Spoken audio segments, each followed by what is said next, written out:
Welcome back, ladies and gentlemen. It's that time of the night. It is that time. It's Alex Wanders and Sage Grafty. We're about to go live with the DNA Podcast.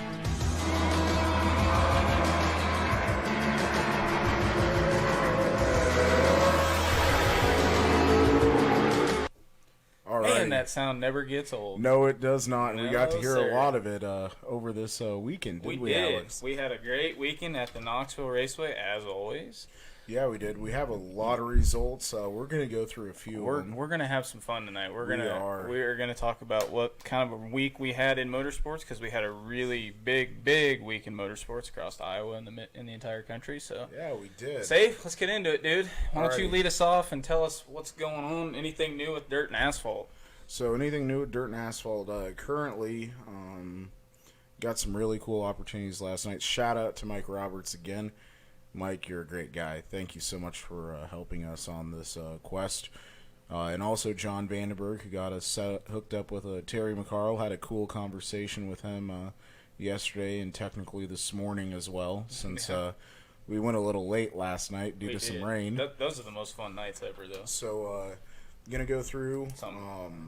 We have some exciting news for some new drivers that we're going to have on.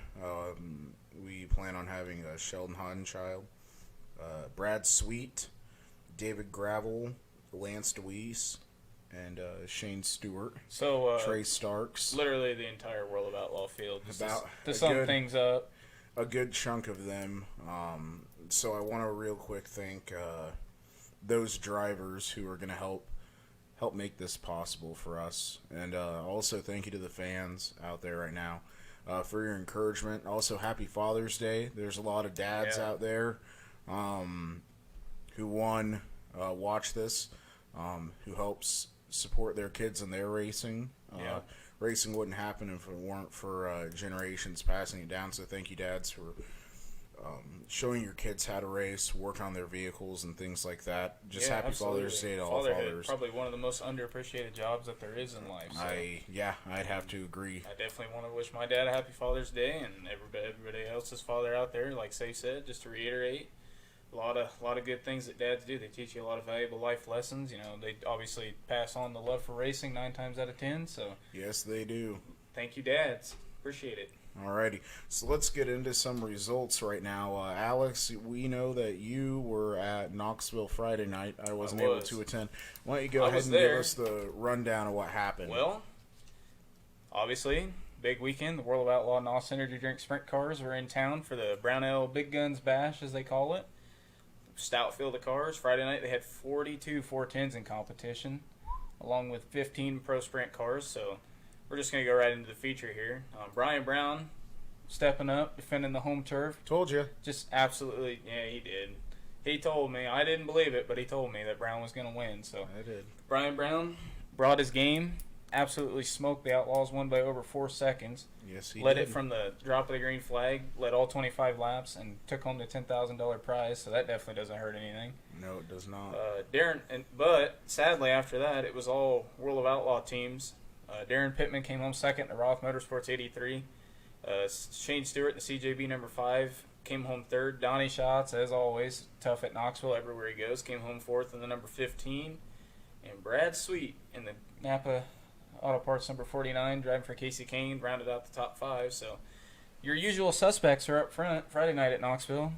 Did we? Who was the hard charger that night? That night was Dominic Selzy in the 41S, who actually it was a good week for Dominic, because he not only was a hard charger at Knoxville Friday night in the 410 feature, he won a Sprint Invader feature Thursday night at the Eldon Raceway in Eldon, Iowa, and just absolutely put a clinic on those guys. How was that down there? Eldon? You got to go to Eldon. I did get to go to Eldon, but let me tell you, Eldon was a, I don't really know how to put it, other than the fact that they tore a lot of really good race cars up in both classes. Yes, they did. had sprint cars and sport mods. Okay. And was that it? Just sprint cars and sport mods? Sprint cars and sport mods. They had 23 sprint cars and they had 15 sport mods.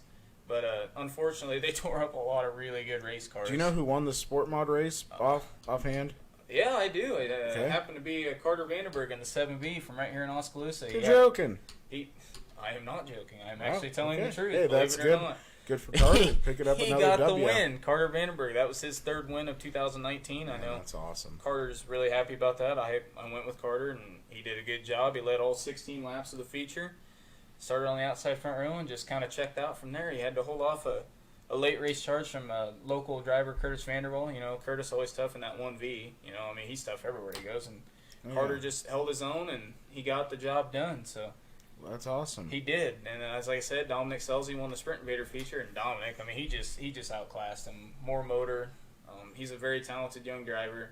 Obviously, you know, he and his brother just absolutely put a whooping I don't on. think Dominic gets enough credit because I agree. when he runs with the Outlaws, and when you run with them, you have to be on your A game all the time. And well, so I just think that he's Gio Selzy's older brother. For those of you that didn't know that, and Gio obviously is kind of what most people are presuming is going to be like the next Kyle Larson in sprint car racing. You know, right now he's winning everything, making all the big shows.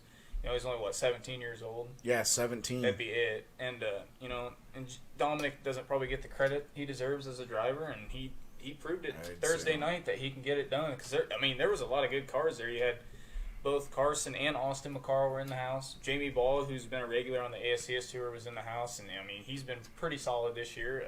Chris Martin, who's also run a lot of nights on the ASCS Tour, was there. John Agan, who had a rough night, but he was there, and he's always fast, obviously. So yeah, Dominic Selzy, he showed that he can get it done, and he deserves credit. You know, he finished in the top 12 with the Outlaws both nights at Knoxville. So yeah, I mean, I agree. Dominic Selzy is definitely an underdog that people need to probably give a little more respect to. So I'd say so. But other than that, Eldon, a lot of tore up race cars. It was kind of sad to see. John Agan tore one up in the dash pretty hard. Actually left the facility, left the ballpark in turn one. So wow. That kind of sucked to see that because you don't like seeing guys getting tore up. I mean, it's never good when anybody gets tore up. Thankfully, nobody got hurt. Cody Worley absolutely destroyed a race car in the heat race. I did not see that, but I did hear the impact. I heard the thud against the concrete wall, and it was not good. It looked like the car was on fire at one point. I don't know if the car was on fire. I don't know. It looked like that in the photos. It looked like that. I could be wrong. I think. I'm not saying I'm they right. were and then there were some B mods that unfortunately got tore up. I know Austin Becerra's 22 got tore up pretty bad. I saw photos of that. That looked nasty. Yeah, it was kind of hard to see what happened. I saw them going into turn 3, and they were side by side, and somebody got into somebody and pushed somebody into the concrete wall. And next thing you know, they were hopping wheels and stacking them all up. And just, that happens. Everybody got tore up. So it's just it's a sad situation. That's part of the hard part about racing is when you're out there, you think everything's going good, and then it kind of hits. Then everything goes to hell. I guess that is. That's the best way to put it. But that's the best way to put it, I'd say. I mean, it's just a hard deal, you know. I don't think people give racers enough credit, but it was cool. Like I say, Carter Vandenberg 7V won the Sport Mods. Curtis Vanderbilt was second in the 1V. I remember Colton Lizzie, another guy who actually got his first win at Eldon the week before that, came home third, so they rounded out the podium. And then I think it was Brayton Carter getting fourth in the 01. And then another guy we need to give a shout-out to ended up fifth, and that was Blaine Webster in the 7 car. Heck yeah. And I think we all know by now that Blaine Webster is a pretty talented young driver. And he actually got his second career feature win. His second career feature win. And his first win at the Southern Iowa Speedway. And he's been trying for almost 3 seasons now, and he finally got her done. And he held off a really hard-charging Curtis Vanderbilt. So, that's awesome. Shout out to Blaine and Ryan and Kristen and everybody who makes that deal go. They got her done, dude. That's awesome. That's awesome. Yeah. And just find out, thank you, Becky Netton. Find out that Christopher Bell won at Iowa today, which is awesome to see a dual talented driver, as I call him. It's just nice to see somebody who's a stout dirt competitor get the win. That's exactly. I think we all can agree that one of the main reasons we watch NASCAR in general is because of guys like Kyle Larson and Ricky Stenhouse and Christopher Bell. I mean, like, they're the reasons we Clint even Boyer. Watch. Can't forget Clint Boyer. Clint contributes a lot to the dirt community. So. Oh yeah, I'd say so. Yeah, I mean, it's good to see Bell get a win. He deserves a cup ride. He's got it. They got to put him in a cup ride. Yeah, I'd say so. I think he wants. I don't know. I'd like to see him go back to sprint car racing. Well, I would love to see him all come back to sprint car racing, but I think Bell, he deserves a shot in the Cup Series. He does. I think it's time for understand. someone to pick him up. I think it could happen next year. Yeah, hopefully they get rid of like Denny Hamlin or somebody and put Bell in the Cup car. I mean, I don't know. I mean, I'm just saying. I We'll see what understand money happens. talks. It's all Yeah. about the sponsorship money. So It is, and it's we'll see. But yeah. I'd like to see Kyle Larson come back, race full time sprint cars. I think that's going to happen sooner than later. I do too. I agree with you. I think Larson's coming back. I could see that in the next 3 years. Yeah, I Might be even sooner than that. it might be. I've heard rumors, but obviously rumors aren't facts, so we don't spread rumors. No. We spread facts here at Dirt Exactly. Asphalt. You know, we're all about the truth. This isn't It is. CNN. Okay. Let's. Yeah, we're gonna leave that one alone. We went too far. No, we didn't. Yeah. Nah. Well, anyway, we did. Last night was a fun night. Yeah, it was. It was a wild night. It was indeed. It was a late night, Very late. but it was definitely a fun night. Yeah, it Safe, was. you happened to be in the infield with said pit reporter Mike Roberts at Knoxville. So, can you tell us and me, you know, you haven't shared all your thoughts with me yet. Sure. What was that like being able to go around the pits with Mike, talk to all the drivers and crew chiefs, and being right there on the action? You got to tell us what was going on down there. Well, again, because of a storm, of course, Mike comes and saves Janie and I. He saw us walking, and the wind was picking up real bad in the pits, and he's like, "Oh, jump in." And so we waited for the rain delay. We didn't start till 9. So it's already a little, later than we're thinking. And Mike's like, "Yeah, you guys can just hang out with us tonight." And we're like, "Are you serious?" And he's like, "Yeah." So he let us stay in the Ranger with him, and we had AJ Jackson, Skip Jackson's son, with us. He had the Dirt Vision camera, and one to ride around and just being in that idea that, he's the pit reporter and he's got to be at the scene of accidents and stuff.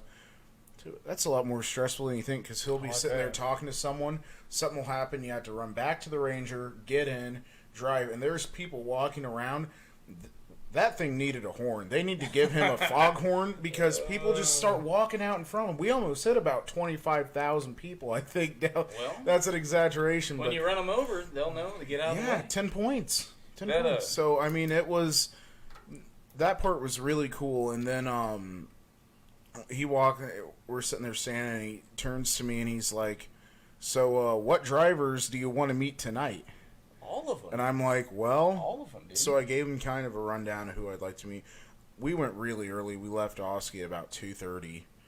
Oh, you guys were stuck in Knoxville for a while. Yeah, so we left Holy at 2:30. We got there around 3, had some dinner.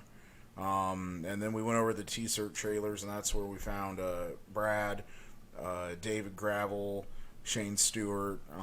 Had a nice conversation with Bobby Johnson. It was good to catch up with her again. Absolutely. Hadn't talked to her in a while. She was happy to see me. They had a really good year on that lot, too. Yeah, they're really happy with having David in the car. He's a good driver. And he's a really cool guy to talk to. So we get into the pits, starts raining. We're hanging around with Mike, and it stopped raining and everything. And Mike's like, "Hey, I'll be right back for you guys." So we're staying by Lance DeWeese's car. I took some photos, and Davey Brown came out and was like asking me some questions. He's like, "So are you familiar with the cars and stuff?" And we had about a half-hour conversation, and that's the coolest conversation he has to be the coolest I've guy. ever had in my whole life. This guy's 85 years old, and if I knew a fifth of what he knew about sprint cars, I could probably be a deadly crew chief. This guy knows everything. After the race... You should have got your notebook out, Safe. I should have. He probably would have taught you something. He probably would have. And so we're sitting here talking, and we get done, and he says, "Thanks, come back by and, see Lance and stuff." And I said, "Yeah, we will." And so we go back over after the race, and he runs into me. He's like, "Well, what'd you think?" And I said, because Lance started on the pole, he fell back to 6th. He did. And I said, it looked like you guys got a little tight. And he's like, no, we're not tight. We're not tight. And he's like, I think he's just tired. He's not used to a track like this. Sure enough, he gets out of the car, and he sits on that back tire, and he takes his helmet off, and he's got guys, like, pouring water bottles on him. He's exhausted. And I felt so... I'm sure... he called it exactly, because he looked at Davey, and I'm sitting next to Davey, and he's like, I'm sorry, I just got really tired. He's like, I've never wheeled like this before. He's like, this is completely sure different than what I'm used to. Thing So is, you got to think too. I mean, Knoxville's a big half mile. yeah, it is. You're always in the gas, and then last Yes. night made it 10 times worse because the track was heavy, because of the rain, Real and heavy. the air conditions were just perfect, so the engines were hitting at full power. And I mean, you just got to think. I mean, that's hard on Yeah. the guy. And Lance is no spring chicken by any means. No. He's an older gentleman. But man, watching that team work and being able to talk to Davey I think and the there's some car owner there's some and sharp Lance, and it's just it was awesome. I that was such a blessed opportunity to run into Davey and talk to those guys, because they are a powerhouse and a staple in the sprint car community. The thing I think people, and you know, I've seen a lot on social media last night about how people were not impressed with the 69K, and that, you know, they don't have a shot come August and all this and that and blah blah blah blah blah. You know how people are after one bad showing, they get off the bandwagon and everything. I think people forget is that the night before, that car didn't even make the show. No, they failed to qualify for the main event. And then they were on the pole of the A main the next night. And obviously, you know, last night qualifying, you know, paid a big key, but obviously they qualified a lot better because the outlaw format, the better you qualify, the farther towards the front you start. Exactly. And they actually qualified, I think it was fourth quick. It was. So they started on the outside front row of the heat race, of their heat race. So therefore, that put him in the dash. He ends up going out and beating Brad Sweet in the dash, which anybody can argue right now. Brad Sweet's probably one of the toughest, if not the toughest, sprint car driver in the country, with the toughest sprint car team in the country. Especially at Knoxville. And hey, what's up, Rick? Thanks for tuning in tonight. Thank we appreciate you, it, man. And they get it. You know, they go out and lead the first 12 to 13 laps of that race, and obviously, probably, you know, like you said, Lance fell out of the saddle, and you know, from our perspective, it looked like the car got a little tight on him. But like you said, he got tired, and totally understandable. I really think, and I think people need to take this team seriously. I really believe come the second week of August, they have a shot to not only lock themselves into the Knoxville Nationals, but literally put up a challenge and a fight to win the Knoxville Nationals. No, so when I was talking to Davey, I actually asked him, I said, what do you think about Knoxville? And he's like, well, you know, we're not used to a track like this. He's like, this car's never the car they were running was the chassis that's never left Pennsylvania. Right. They had two cars. They had one in their toter, the other trailer they had another truck and trailer. Was that a new car that they had put together for this, or their spare car? The spare car is a brand new Maxim. It's a brand new Maxim? It's a brand new Maxim. Who's They don't want to roll it out. I don't. They don't want to race that car. Are they running Maxims right now, Safe? Are both cars Maxims? Yeah. How old's the chassis they're running right now? Do you have any idea? I want to say it's 2 or 3 years old. Okay, so it's not an old beat up chassis. It's newer, but it was their second night on their motor. They're running Riders. They are running Riders? It's a Rider. It's a Rider engine? This was the second night. Knoxville is the first time they've ran this motor. They've never ran a Rider before.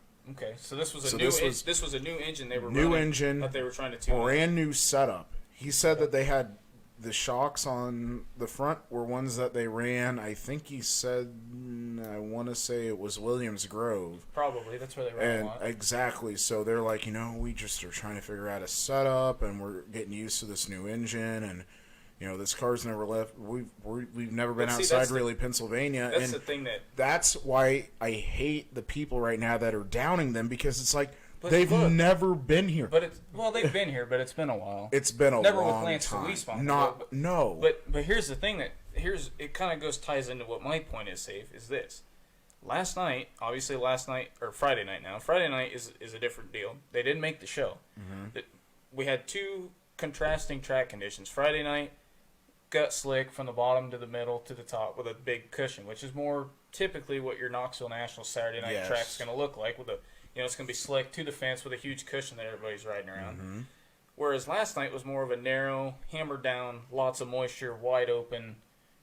Well, it was still too grooved. It was as the night went on, but it was pretty narrow for the most part. It was, and what do you expect? You get a bunch of rain, and then the air is cool and everything. I mean, you're not going to widen it out. Mm-hmm. It's not going to be at the fence. The fact that they can adapt that quickly. I mean, they haven't been to Knoxville since the late '90s. No, they haven't been here. Yeah, and they can adapt that quickly. That's scary. And make that kind of changes. Yeah, that's scary. And not just against the local Knoxville competition. This was against the World of Outlaws. Yeah, This was the best sprint car teams in the world. I don't care what your opinion of the World of Outlaws is. They are the best 12, 13, 15 sprint car teams in the country. Yeah.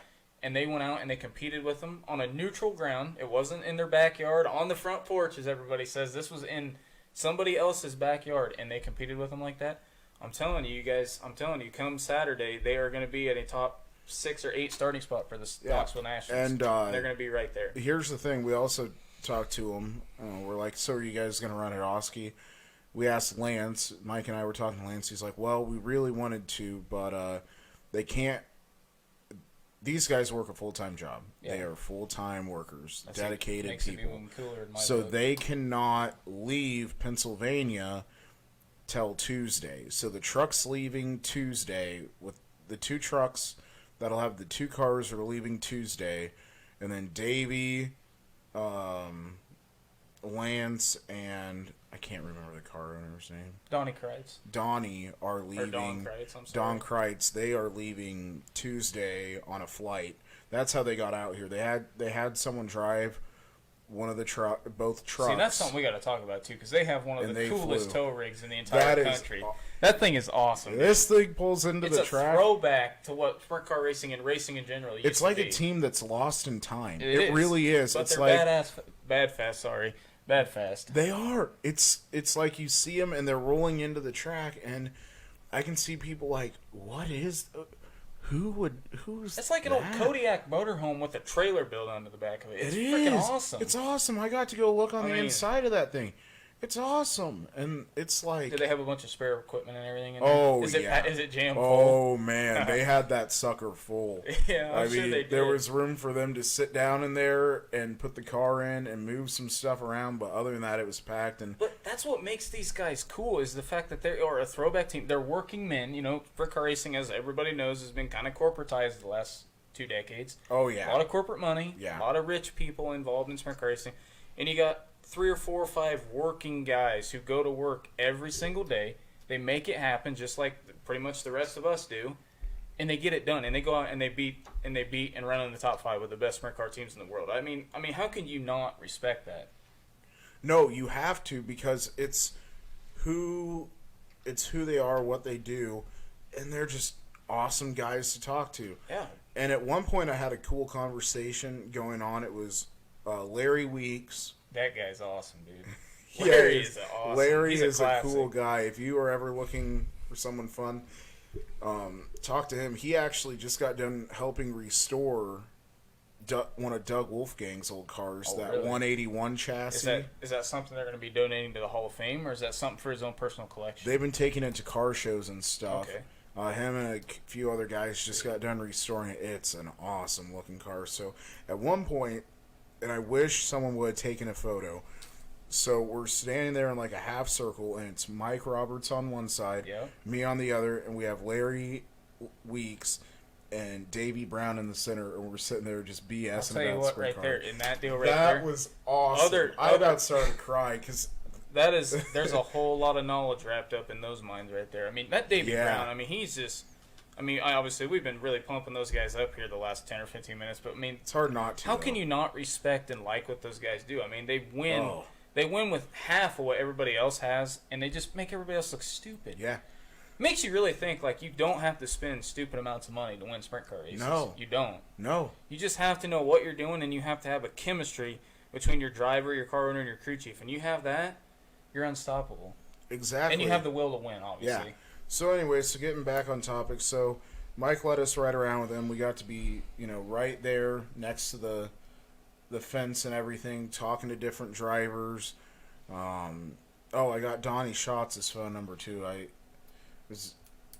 got to meet Donnie and Jason Sides and the one and only notorious Gravy Fairfield and Paul Sides. Was there any consumption of the devil's lettuce going on in that moment? I don't know. Didn't ask. Not between. I know you wouldn't do that. No, I know you would not do that. But I don't know. Paul. You had to consider the group of people you were with. It was hilarious. You gotta meet Gravy Fairfield guy. He's a character. He was talking about their night before at Dingus and stuff. He was so funny because I'm like, Gravy, they're not letting you pull out the backup tonight. And Jason and Paul are shaking their heads like, never again will I ever see that guy in a car. And Gravy's like, what do you mean? Well, this is why Jason Science has a hard time running up front. He's not underpowered. He's not underfunded. He's drunk all the time. Yeah, He's hammered. They're just there to have fun, race a car, drink some beer. I couldn't do that. I know. I mean, neither could I. I'd want to win.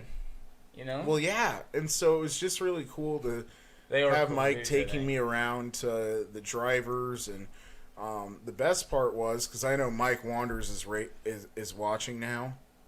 And Mike, I know you're going to get really upset at me about this.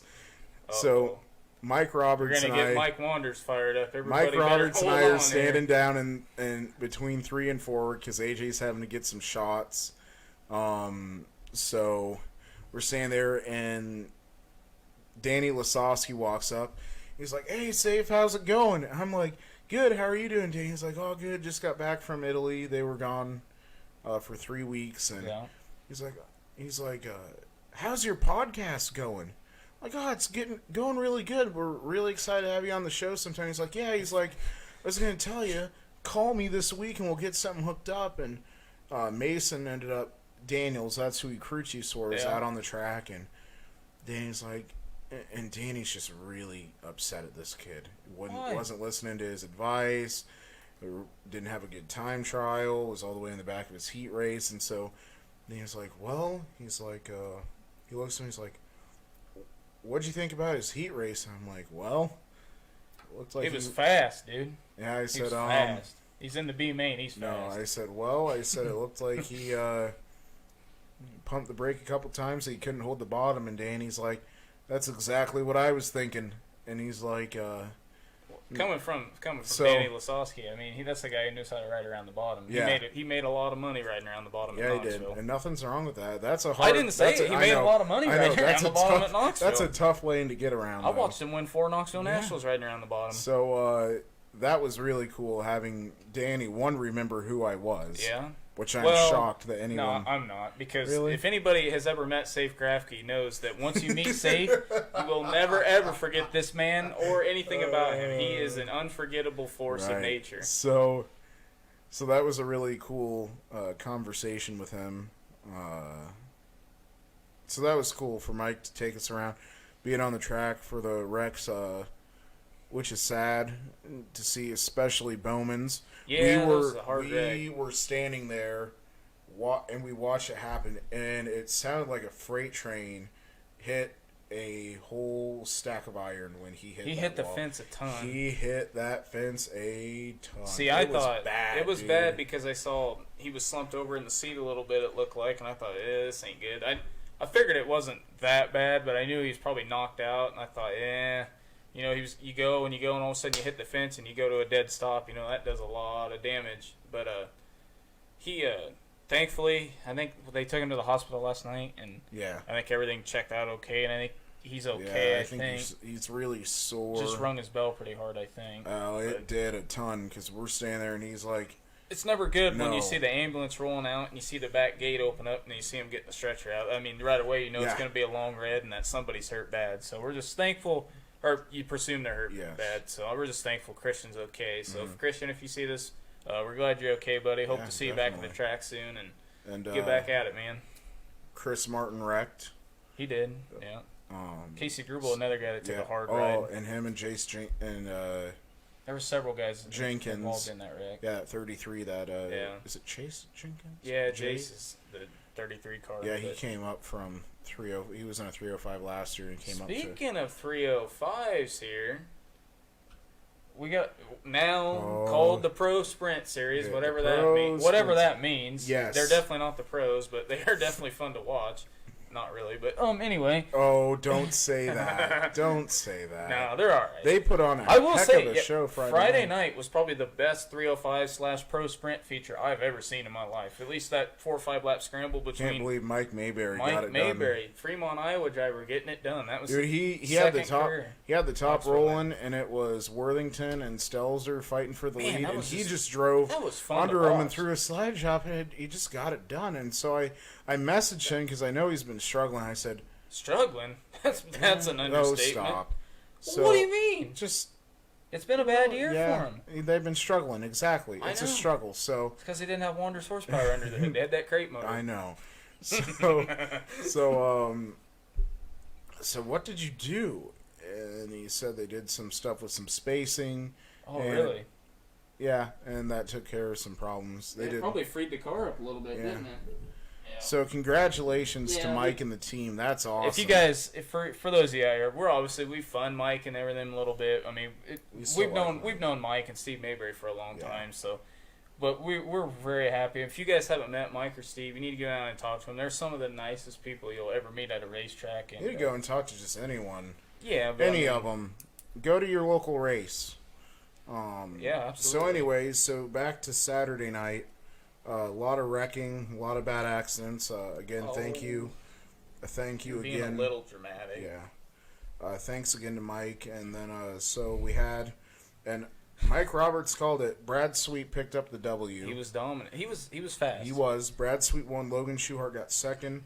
Darren Pittman got third. So two top fives there for Pittman, which is really good for that team, that Roth Enterprise car.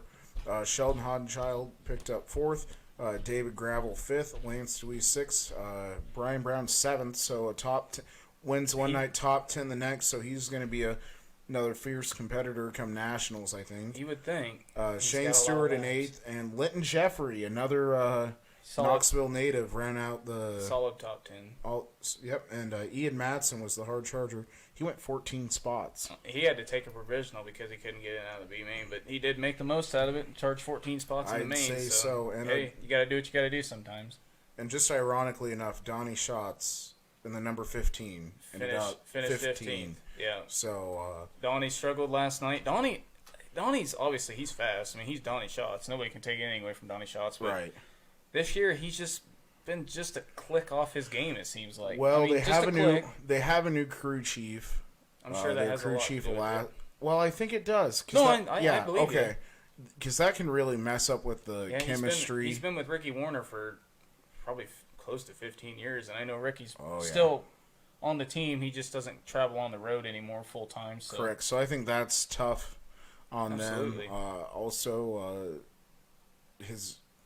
Donnie's dad has pancreatic cancer, which isn't anything to laugh about or anything. And his dad ended up being there last night, which was huge to have his dad in the house. And his niece ended up picking up $1,000 to win go-kart race down in Missouri the same night. So that's good for them.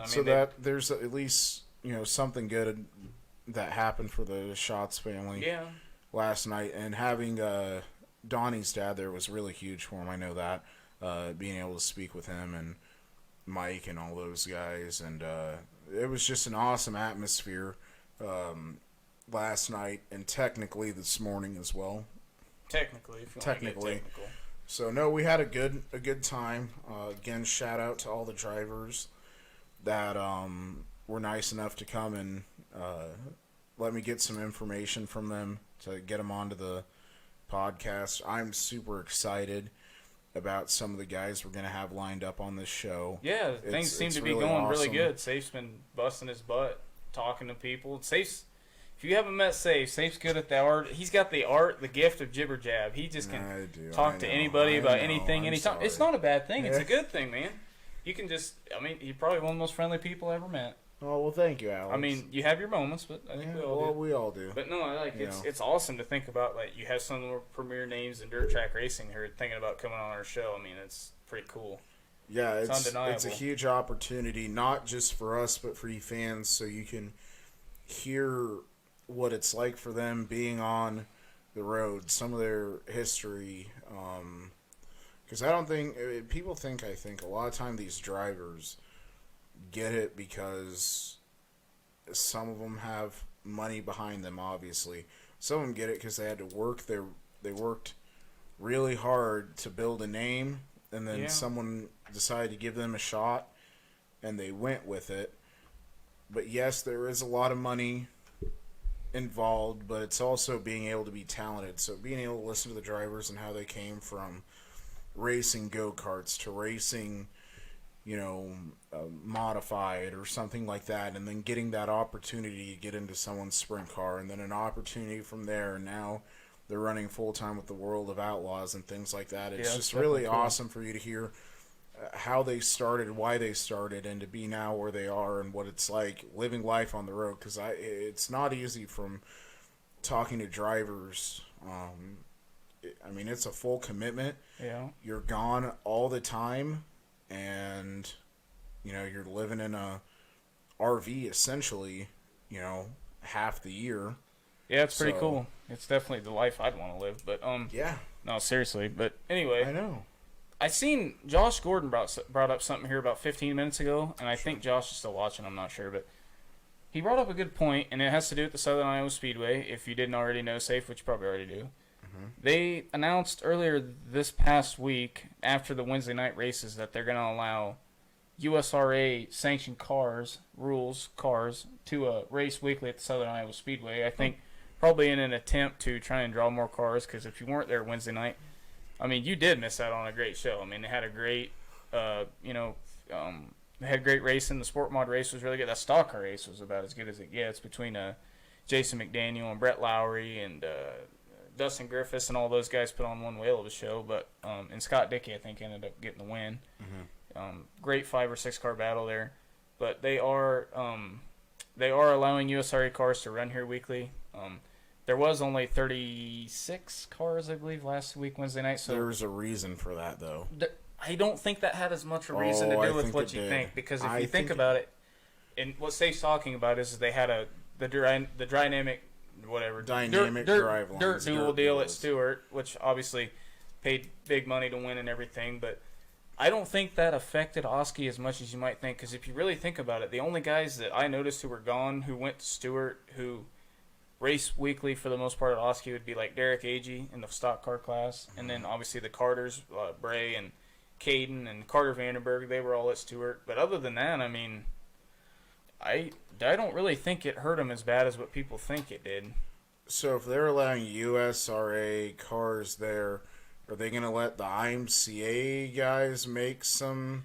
See, I'm not sure. See, this is where things are gonna start going. See, now. they used to back when Todd Staley. Hard. No, when USRA was back here in the day, just several years ago, they allowed IMCA cars to run weekly at the Oski, and I haven't looked, so I mean, I'm not going to speak out of both sides of my mouth here because I don't know.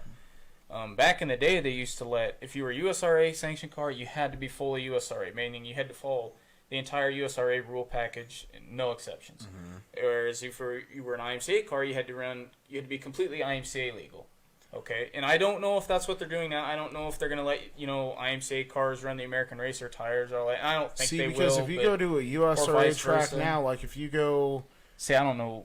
That's where I'm saying this is where I think it's going to become a gray area. There's going to be. I think there's going to. I'm not saying it's going to go into a complete crap show. I think there's going to be some confusion at work until they can really get it figured out, because IMCA guys are going to be upset because really, if you look at the USRA rules, they're a little more open, running the American Racer. So it's going to be interesting to see what the track's going to allow for the IMCA guys to compensate with the USRA. So I think it's going to take a few weeks for them to figure it out. And then after that, I think it's going to go good for them. I'm happy to see that. I think the biggest challenge I honestly see to all this isn't IMCA versus USRA and different rules package and engine package and this and that. Is USRA is predominant in the northern part of the state. Your Webster City, Mason City, Decorah, Cresco area, which is as we all know 3-4 hours away. Whereas the southern part of the state, which where we're at, is either open, but predominantly IMCA sanctioned tracks, IMCA rules. So. And, I mean, Oskaloosa has done a great job. They've stepped up their pay, as a lot of local tracks have, trying to compete with places like Columbus Junction and things like that. But the biggest roadblock I see is it's a Wednesday night show. And if you're a USRA car and you're wanting to run at Oskaloosa, you're going to have to travel 2.5 to 4 hours, somewhere in that 2.5 to 4 hour range to come race on a Wednesday night here. I just don't see. I could see it happening. Well, Jason Bass came down. He did, but that was one guy, and I just don't. But they liked it though. Oh, I'm sure. I'm not saying it's a bad idea. I just don't think it's it's the answer to the problem. I don't think. No, I think they went to I think the answer to the problem, really, and I don't know for. Are you gonna say Friday night? No, well, that would help a lot having a weekend show, but Okay. I really think that. I hate saying it because I love half-mile racetracks. I absolutely love. You're gonna want them to go down to a 3/8, aren't you? I think if they want to save, hold on, just let me finish. Let me finish my thought. Right. Okay, all right. I'm just gonna finish my thought, Yeah. and then the floor is yours, Okay. man. I think Oskaloosa is one of the coolest racetracks in the state of Iowa. It's a half-mile racetrack. It's been a half-mile racetrack for as long as probably his existence. But with today's style of racing, as much as I hate, and I'll be blunt with everybody out there, I hate crate racing. I think it's the dumbest thing they've ever done to racing. I understand why they did it. I don't think it was the answer to the problem, to the cost problem, because you got guys spending $25,000 on sport mod chassis rollers now. I mean, you got guys $20,000 to $25,000. You got guys spending stupid amounts of money on stock cars. Mm-hmm. I mean, it's a point. You Yeah. raced, spending stupid money. And I think they thought they could curb the engine costs. But anyway, back to my main point is I think with the style of racing that is here, and it's not going to go back to the old ways, you're going to have to cut this racetrack down to 3/8 mile to slow it down a bit. Because Oskaloosa is a bad, fast racetrack. It's hard on motors. It's probably really hard, and it's on hard motors. on race cars. And Yes, I'm it telling you, is. I think Oskaloosa, if you want me to be blunt with most people, Oskaloosa scares a lot of people because it's way too fast for most people. And if you notice, a lot of the guys who race here weekly in the Sport Mod stock car and hobby stock class, when they race somewhere else over the weekend, they win. 90% of the time, you get guys like Logan Anderson in the Sport Mod class, one Friday night at CJ. He's Ray Carter, Caden Carter, Braden and Caden Carter. Vandenberg. They're top 5 guys everywhere they go. And see, Josh, that's where I disagree. I mean, I understand where you're coming from. I think the Fair Board's probably not going to cut the racetrack down. I think people have been telling them to cut it down for a while, but I really don't think it's going to cost the kind of money. Time out. Do you want to know why I think it's not going to happen? Why? What big event happens in August there? But safe, that's my point. I know where you're. It will just make listen. the Front Row Challenge a I better agree, but race. Just listen. I think they like it as a half mile for that. I'm thinking that. I'm just saying my thoughts. I'm not saying I'm right. Just listen. I think the reason they haven't is because they think that having the half mile for the Front Row Challenge makes the track. They see the attendance numbers for it, and they go crazy. They get the money in from it, and it's good. And I think they're worried if they cut it down to a 3/8, things aren't gonna go good. But here's my lot. And I totally agree with what you're saying in a sense of that's what they're thinking. But here's my point. Has anybody ever been to a sprint car race on a 3/8 mile high banked oval? Yeah, It's some of the wildest, most entertaining agree. racing. I know. I'm just saying that you can get. And here's the deal. What's the name of the Front Row Challenge? The Front Row Challenge. What was Yes. the Front Row Challenge built on? It was built on if you're the fastest car in the field and you win the King of the Hill, you go to the tail of the feature to try and win $50,000. It was an entertainment idea. know. The entertainment of it is that you run from the tail.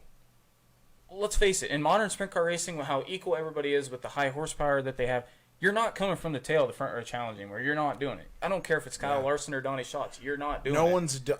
No, I'm just saying. How long has it been since someone's Jack Hodenschild's the only guy who's ever done it from the you. tail. And what year was that? Danny Lasowski came close. No, what a year? couple times. What year did he do it? 1999, I Okay, believe. see, it's been that long, and no one's been able to do But- it because the track's too big, It's and part no of one it. wants to do it. I really think if you shorten this old girl up to a 3/8 and you put built some bank into it, Oskaloosa would be one of the wildest racetracks in the state. Yeah, and see, here's where they In the Front Row Challenge, Here's where they've messed because up then you now could run too. you could run a longer race because on a 3/8, obviously, shorter racetrack, you don't burn as much fuel, you can run more laps, you can run 35 or 40 lap feature. You could really give somebody an opportunity, and the thing is with sprint car racing increasing their purses right now, the Kings Royal is 175, Knoxville's always been 150, or for a while it's been 150.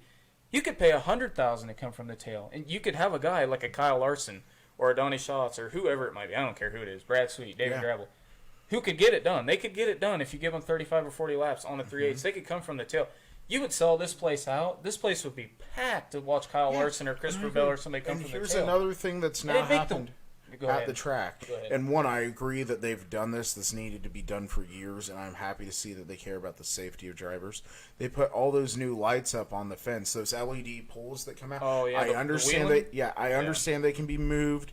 I get Like that. green. But one, I'm really happy that they've done that now. That is awesome for them to take that.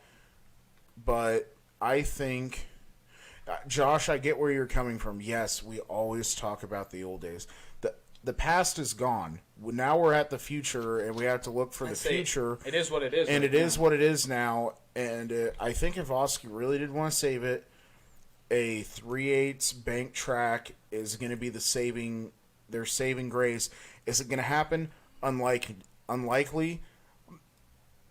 But honestly, it'd be great if they did, but I think it's highly unlikely, and I'm not trying to shut I just anyone think down. that I'm not trying to hurt anyone's CJ feelings. I'm just saying, if you look at the demographics of the tracks around, look at Marshalltown. That is one of the most action tracks out there right now. But see, and look how many the cars thing they is, get. I agree, Safe. And the thing is, you got CJ shortened up from a half mile. It used to be a big half mile. They cut it down to it's probably a 4/10. It's probably not a 3/8. It's a little longer than a 3/8, but they shortened it up.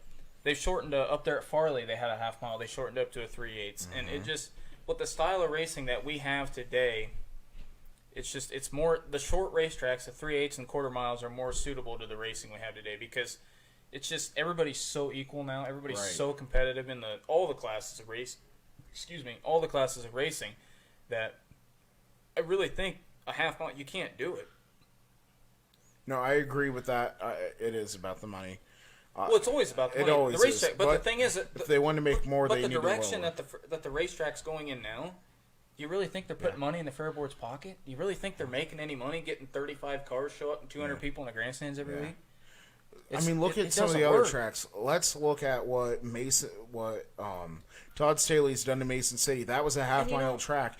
They're cutting it down to a 3/8. I think that's going to be a big track. Look at what he's done with Webster City, and that's an awesome track. Here's another thing too. Here's another idea. You could actually go if you really if the fair board is really concerned about it's the the front row challenge is why they don't want to cut this racetrack down to from a half mile to a 3/8 or a 4/10 even or whatever.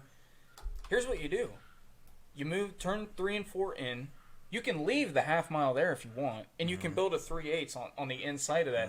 You can have your weekly competition, your weekly racetrack, run on the 3/8, and if you want, the front row challenge could run on the half mile. I don't really think it would cost that much money. I don't know. I don't know what it costs. I think everything's there. Everything is there to get it done. I think so. So now let's. I mean, we don't have all the answers, but it's just our opinion. So let's move on. So last weekend you got to be in Topeka. Yeah, I did. Why don't you tell us what that's like going down and being at Topeka at the Nationals?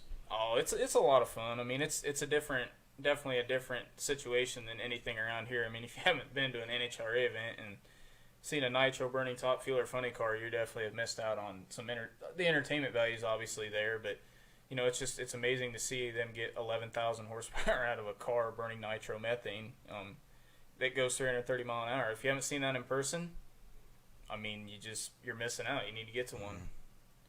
I mean, that's all I got for that. It's something special. Good. You got me all fired up about this deal out here at Oski. I know. We know. It's my home track. It's your home track. It's our home. It's everybody's home track around here, and you hate to see it the way it is because, like Josh and everybody brought it up back in the day, this place had it going on. It was the most competitive track in the state. I mean, it was really. Oskaloosa is now to what Knoxville was today, I mean, for stock car racing and modified racing, So I wanted to go back to something real quick because I thought of it. Now that we're talking about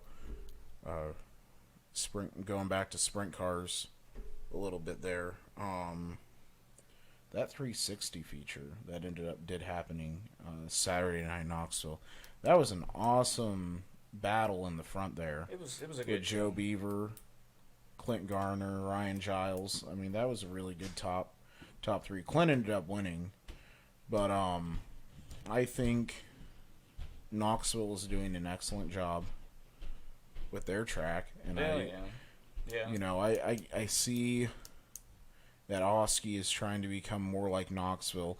I- But in retrospect to what's going what I on think? here, they need to go back to their roots. They need to chop it down to a 3/8, and everything is what I going to be think. better. You know what I think needs to happen? What do you think? And this is something my dad and I have talked about for years, and I know a lot of other people around the area have kind of spitballed this idea out, and obviously the people haven't come together yet to put it together yet, but I know where you're going. I think if you shake it all down, if you could put Oskaloosa, Eldon, and Bloomfield together, or even now with the way CJ's going, if you could put like Oski, Eldon, and CJ together, or whoever, put them together. If you could get the fair boards to work together and you could get the right people to promote it, and this is something I would love to get behind if the opportunity ever arose, you could put a series together. You could run Oski one night, Eldon one night, CJ the other night, or Oski, Eldon, Bloomfield, because Bloomfield's Right. kind of always been in that clique of Yeah. tracks too. You could get them together. You run a point series. You could pay $5,000 or $10,000 to win your point series at the end of the year. The overall champion. Yeah, between, I get what you're saying. You pay like an individual. There's individual track champions between Oski. Oski has one, Eldon, and then Bloomfield. They each have their individual track champions. Then you have like an overall series point standings, and you could run. And this is something Colton Lizzie actually brought to my attention, because kind of to tweak what I said a little bit. You could run Oski, Eldon, and Bloomfield 3 nights. You could run like a Wednesday, Friday, Saturday. Yep. Keeps it traditional. You run 3 weeks of the month, and then you take the end of the month off. Everybody gets the end of the month off to get a break, to kind of recuperate, save a little money, so you can tool up and go the next month. You run from April to September, and then you run your fall specials at the end of the year. At Oski, Yeah. Eldon, Memphis, wherever. The traditional fall specials. I think it's something you go IMSA rules, just because IMSA is kind of the predominant thing. But you don't run IMSA sanction. You don't let IMSA sanction it, which I don't think they would anyway. But I think you would have something there. I think there's enough race cars in this area, and I think there's enough race cars around the state that would come and race with you weekly, to race for big money, to race for that points fund. And I think the only qualifications to qualify for the points fund is you have to run 75% of the races. Okay. So I think, to just sum it all up, you get Oski, Eldon, and Bloomfield. You put them together. You run a weekly series. Then you run an overall series, like a big series. Okay? That's what you need to do, I think, because I think there's enough race cars around here. You can make that happen. And I think the time is actually right, because racing as a whole right now is actually doing fairly well. I mean, sometimes it may not seem like it, because we're kind of in a area that struggles a little bit. Right. And that's why I think everybody kind of needs to bring it all together and kind of team up. If you could get the fair boards and then, the right groups of people, like I said, to work together, I think you have something special. I think you have something that, and you pay, and the pay is finally coming. You could pay $600. Yeah. You could pay $600 to win and $100 to start the feature each night. No, I agree. I think that way it'd you can get some of your fuel and your tire Yeah, money back. no, Because I know I that's agree. what hurts a lot of people. It does, and I think that's a really good idea. I think what has to happen first, Oski needs to chop down. That would help. Oski needs to cut the track down first, and then get with Eldon and Bloomfield's board and say, "Hey boys, this is what we do." You can call it, the Southeast Iowa. You can call it whatever you want to call it. I mean, Southeast Iowa. but we're gonna run madness or We're something. gonna run I our don't care own what you call rules. it. We're gonna set our own points fund, and we're gonna set our own weekly points and everything. Yes. But we're gonna tie it all together into one deal. Yeah, don't. We're gonna sanction work. it. It's gonna be a series. Yeah, it's and a don't series. sanction it. Yeah, don't Not sanction IMCA it. sanction. No, not anybody. Whole separate deal on their own. I think that would be great. I think it's something that if we need to get a group of people together, I would be behind that 100%. I know Safe would probably be behind it, but I think we need to get together. I would love to promote something like that. I would love to get a group of people behind that. You could get your local community involved too. You could get. I think it's something that's great. I think it's needed around here. I think it's long overdue. I think it would help because honestly, looking at Eldon and Bloomfield, I mean Bloomfield doesn't hardly run anymore. They don't run at all. I think they have 2 races scheduled. I don't. Do they have? Are they even going to have a fair race this year? I think so. I think they literally have 2. I think it's the fair race and one other race. Could be. I'm not sure, but And Eldon seems to. they have a few, but it's not how There's it used to be. so much tradition, so much history Exactly. So between this these would 3 be a way racetracks that to save the tracks the fair boards, And the biggest thing is, I think the it's fans, it's the profitable. drivers. It is. No, there's 100% profit. There is no risk in this. Well, there's always risk. I mean, if you but say there's there's no not- risk, you're not being You know what truthful. I'm? But Well, there's not a lot of risk. They have one race. yeah. Yeah. However you want to do a rotation, it could be 4 tracks. I'm not worried about the amount of tracks. I'd be worried about making this happen. This should happen. This is a great idea. I would be behind it. I know we could probably get other people behind it. It's just finding the right people. It's the right people, but it's and also it's getting everyone. But the Austin rate, needs a to lot get of it cut down too. first. A lot of it too is the racers need to show up. They need Yeah. to show out. I mean, they really do. I mean, we can But get. it's hard. We can talk about. Here's the thing. We don't like the promoters. We don't like the rules. We don't like this. We don't like that. Then stay home. Don't go racing. I mean, I'm not trying to be a jerk. I'm just saying. I get what you're saying. We but all I love think- to race. We all love racing. Let's go racing. Yeah. Let's race. Let's do what we love to do. Let's put a points fund together that makes perfect sense for everybody involved, from the guy up front to the guy in the back. Let's get a good weekly payout. Let's put a points fund together and let's go racing. We don't need IMCA. We think don't about- need everybody Yeah. else. Let's go racing. Exactly. I mean, look what something Boone just did that was huge, and I think they got a pretty good turnout. Was that Hawkeye Challenge? I'm not familiar with what the Hawkeye Challenge is. It's I think it's a stock car, a modified, and I think a sprint car all on the track at the same Yeah, time. I don't like that. And they call it the Hawkeye Challenge because it's the 3 most sought after classes, and then they run them on the track against. They have all 3 of them on the track at once. Whoever wins it, $1,000. Snap-on donated a $1,200 Snap-on grill. Cool. It was a cool deal, and they were able to promote it really well. They were able to make it happen. The fans loved it. Yeah. I mean, I just think the time is right. I mean, the time is right to do this. I it really is. think right it's now needed to happen. Southeast Iowa could become one of the hottest hotbeds of racing in the entire Again. country. Again, because it was. And I think realistically, I mean, like Josh brought up, car counts from probably back in the 80s and maybe the early 90s and stuff. But Early 2000s. yeah, there was good car counts back Yeah, then. there I was. think realistically, you could probably still get, if you run your sport mod, your stock car hobbies, and A mods and sport compacts, you could probably get 20 to 25 cars a class. I'd say. Which, with 5 classes at 20 to 25 cars, that's 100 to 125 cars a night. That's a good car count now. That's a very good Yeah. think that's Especially nothing in a to series. laugh at. I mean, No, and something has to change. I think we need to pull the trigger and do this thing. That's what I think. I think that. I mean, I just think. I don't know. I don't know. I get frustrated talking about this because I Yeah. just, I want something to happen. I think what's going on right now is not a joke. I mean, like, you got guys No. here at Oscalus, they're really trying. They really are. Like Nathan Wood and everybody on the race committee. This isn't their fault. They're doing No. everything they can. They're doing a great job promoting. They're doing a great It's- job. The it's- racetrack is yeah. good. It's just a tough deal. It's just hard. tough. It's a hard sell. It is. It's a hard sell. Yeah. And it's just, yeah. So once again, I want to let people know, this July, next month, Alex and I are going to the Kings Royal. Yeah, that's a big We announcement. are gonna try to talk to some drivers. My buddy Joe, who owns the page Worldwide Sprint Car Fans. If you are a sprint car fan, go look at that page. Get added. It's hit almost. I think they're at now 30,000 people on that page. Joe does a great job running that page. They're having a Worldwide Sprint Car Fan get together Saturday at noon. We're gonna go try to hook up with Joe, get an interview from him, because that's a really awesome page. Yeah. They have tons of results, photos, different discussions, things like that.